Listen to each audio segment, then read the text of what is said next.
Bonsoir, bonjour aux nouveaux, aux anciens abonnés. J'espère que vous allez bien, que vous vous portez bien, que vous êtes en santé. Euh, J'étais hospitalisée, donc voilà pourquoi j'étais très absente sur la page et sur YouTube également. Euh, je vous l'avais informé, je ne sais pas si vous le saviez, que j'attendais pour faire une deuxième chirurgie, donc aux épaules, vu que j'ai le même problème aux deux épaules. Donc ça a été fait. Je me suis fait opérer l'épaule gauche, comme vous pouvez voir. C'est encore, nouveau, hein, donc ça fait à peine 2 semaines. Donc demain, ça va faire 2 semaines que j'ai été opérée. Je vais vous expliquer pourquoi j'ai un trou ici, pourquoi j'ai ça. Et j'en ai un peu partout, donc il y a des photos. J'ai pris des photos, donc pourquoi j'ai un trou là également, parce qu'il y a eu, ils m'ont mis en fait une aiguille ici pour aller dans la veine jugulaire et voilà pourquoi j'ai ce trou ici. Et ici, il y avait un espèce de tube qui rentrait là, qui était à l'intérieur pour faire ressortir du sang euh, dans une espèce de boule. J'ai oublié le nom. Quand je vais trouver le nom, je vais le dire et tout.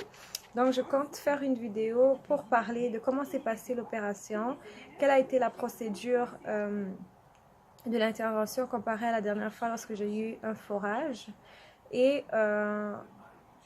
par rapport à vos questions, j'aimerais que si vous avez des questions à me poser, de les poser sur cette vidéo-ci avant que je fasse la vidéo pour l'opération de l'épaule.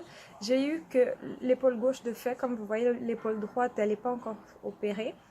Normalement, c'était dû être fait les deux, mais la douleur est tellement extrême. C'était une grosse chirurgie qu'ils ont décidé de faire une seule épaule.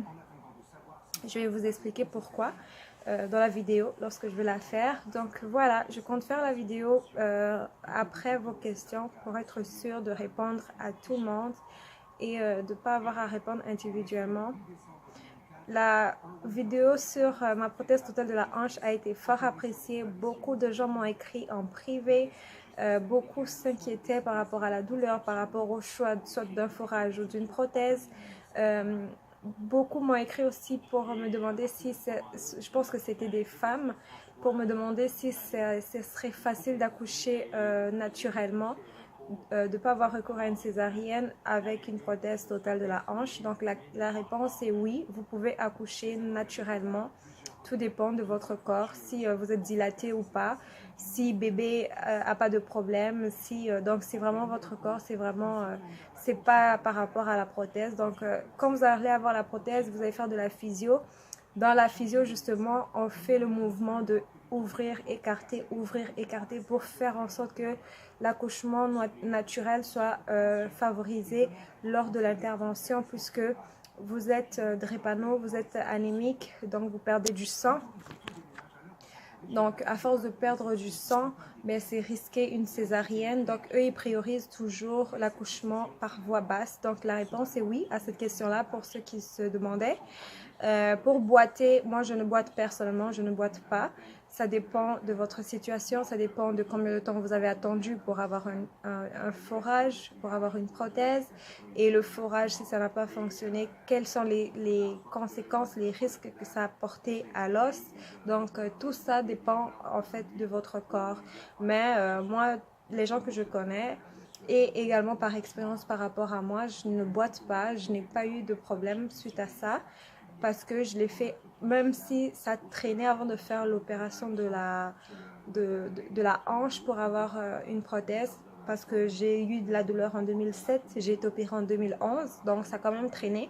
Mais même à ça, j'ai quand même eu la chance de ne pas boiter parce que mon os n'était pas à un point où c'était vraiment coupé, fini, non.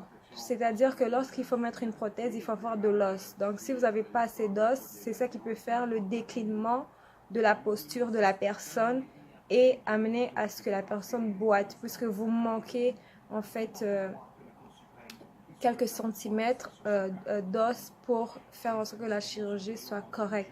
Ils peuvent vous la faire juste pour vous faciliter la vie, pour éliminer la douleur. mais cela ne dit pas que vous n'allez pas boiter, cela ne signifie pas que peut-être vous n'allez pas, avoir les risques d'être en chaise roulante. Donc tout dépend de votre situation et tout dépend de votre état. Donc voilà, mais moi j'ai pas eu de problème, je ne boitais pas. La journée où j'ai été opérée, c'est la journée où on m'a fait marcher. Donc j'ai été opérée, c'était le matin, je me rappelle que c'était à 8 heures. Et puis vers 15 heures, je me suis réveillée dans ma chambre. Ouais, vers 15 heures, je me suis réveillée dans la chambre. Et à 17 heures, on est venu me chercher pour aller faire une marche dans le couloir de l'étage où j'étais hospitalisée. Donc, j'ai marché la même journée. C'est leur méthode. Donc, il faut marcher la même journée pour pas que les nerfs, les muscles se contractent et restent dans cette position-là et compliquent votre démarche plus tard. Donc voilà, donc pour cette vidéo, j'aimerais que vous me donnez vos questions, que vous me posez vos questions et je vais le faire dans la prochaine vidéo pour faire tout, dire tout clairement. Et ce qui concerne la L-glutamine, bon, je vous avais promis une vidéo par rapport à la L-glutamine. J'ai commencé la L-glutamine, ça fait bientôt 4-5 mois, si je ne me trompe pas. Et pour être honnête avec vous, en 4-5 mois, je n'ai pas vu de résultats concluants. C'est-à-dire que j'ai eu des périodes où mon taux d'hémoglobine chutait radicalement. La première semaine, lorsque j'ai commencé la L-glutamine, c'est un nouveau médicament qui a été approuvé aux États-Unis, mais dont les coûts sont extrêmement chers. Donc, les assurances préfèrent ne pas payer pour parce qu'il n'y a rien qui garantit que c'est un médicament miracle, que c'est un médicament qui va changer la situation des drépano. Donc voilà, donc il faut que votre médecin se batte absolument pour que vous l'ayez gratuitement. Donc moi je l'ai eu en essai et par rapport à mon médecin, il dit que c'est comme si je prenais une protéine. Donc c'est pas néfaste, c'est pas quelque chose de miraculé. Donc je ne dois pas m'attendre à avoir des résultats extrêmes. Donc voilà, la première semaine que j'ai commencé à le prendre, je me souviens que j'étais dans les taux de 80-85% d'hémoglobine. Et la semaine suivante, j'étais à 60, 70, 50. J'ai même chuté à un moment donné à 53. Et ensuite, ça remontait, ça redescendait. L'inconvénient que j'ai trouvé avec ça, c'est que lorsque je prends la L-glutamine, parce que je dois prendre 10 grammes 3 fois par jour, donc 30 grammes par jour au total. Et ça ressemble à ça, juste pour vous donner une idée. Donc c'est comme ça. Donc ça c'est 10 grammes. Lorsque tu prends ça, un le matin, un disons vers le midi, un en soirée, c'est 30 grammes. Donc je ne sais pas si vous pouvez voir. Donc c'est 10 grammes de L-glutamine.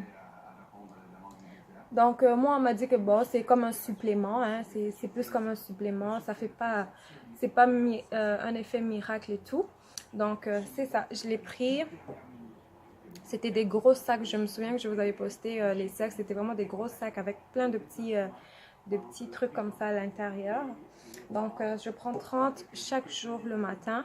Le problème c'est que on m'avait prescrit ça 10 grammes tous les jours. Et puis, mon idéal était de 4 comprimés tous les jours. Le problème, c'est qu'on ne peut pas combiner autant et espérer que ça soit... Je cherche mon idéal, juste pour vous montrer, pour ceux qui ne savent pas à quoi ça ressemble. Donc, voilà. Donc, finalement, mon médecin a remarqué que ça faisait l'effet contraire. Donc, à la place d'augmenter mon sang, ben, je faisais des grosses rechutes. Donc, voilà l'idéal, hein. Ou la cyclose, il y en a qui c'est sous le nom de cyclose. Donc voilà. Donc finalement ils ont décidé que je prenne 2 hydréal par jour. Donc 2 hydréal par jour et 3 bouteilles de 10 grammes de L-glutamine. Et là je vois que ça commence à aider. Mon taux, j'ai été opérée, je n'ai pas eu de transfusion. Alors qu'habituellement j'aurais eu recours à une transfusion. Je ne saurais dire si c'est la L-glutamine qui m'a aidé, je ne saurais le dire, mais habituellement à chaque opération j'avais toujours Donc, ils prévoyaient toujours me donner du sang parce que je faisais toujours une rechute. C'était toujours catastrophique. Cette fois-ci, je n'ai pas eu de sang. J'ai été opérée, j'étais à 82 d'hémoglobine. Après l'opération, donc la même journée, donc j'ai été opérée un mardi, si je ne me trompe pas, oui, parce que le lundi c'était férié. J'ai été opérée un mardi. Le mardi, le matin, donc à 8 h, j'étais à 82 d'hémoglobine. J'ai été opérée vers 13 h. Je suis sortie de la salle d'opération, il était 17h48. Et lorsqu'ils ont pris la prise de sang, j'étais à 74 d'hémoglobine. J'ai eu quand même une intervention. Donc, vous voyez, hein, c'est quand même large, juste pour vous montrer. Donc, j'ai quand même eu une grosse opération. C'est quand même une prothèse qu'ils ont installée. Mais, j'ai pas perdu trop de sang. Donc, voilà. Je saurais dire si c'est la L-glutamine qui m'a aidée. Moi, je dirais que oui, parce que avant ça, je pouvais être à 80. Après une chirurgie, redescendre carrément à 40 directement. Alors que là, j'étais à 82.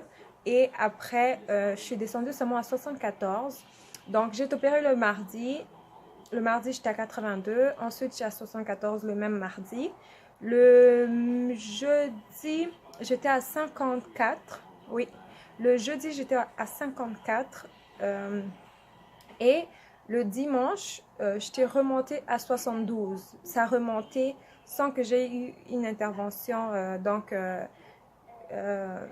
Qu'on me redonne du sang ou quoi que ce soit, ça remontait tout seul, ça remontait quand même de beaucoup, puisque le vendredi, j'étais à 54 et le dimanche, j'étais à 72, alors qu'habituellement, des fois, je suis genre à 54 le vendredi et le samedi, je peux être genre à 58. Donc, ça monte genre de 2 ou de 3 bons, alors que là, ça a quand même monté de beaucoup. Et pour moi, je pense que c'est la L-glutamine qui m'a aidée parce que ça, je ne l'ai pas arrêté. Et l'hydréal non plus, je ne l'ai pas arrêté avant l'intervention ni après. Alors que normalement, après l'intervention ou avant, on vous fait arrêter certains médicaments comme le naproxen ou l'aspirine. Si vous avez fait un AVC, que vous prenez l'aspirine. Donc, on vous fait arrêter pour le naproxen et l'aspirine. Mais moi, finalement, on ne m'a pas fait arrêter l'hydréal ni la L-glutamine. Donc là, je ne saurais vous dire je suis à combien d'hémoglobine parce que j'ai fait la prise de sang qu'aujourd'hui. Quand j'aurai les résultats, je vais vous faire part. Donc voilà, c'est tout. Si vous avez des questions à poser, vous pouvez poser en barre d'infos et on se voit à la prochaine vidéo. Donc voilà, bye bye.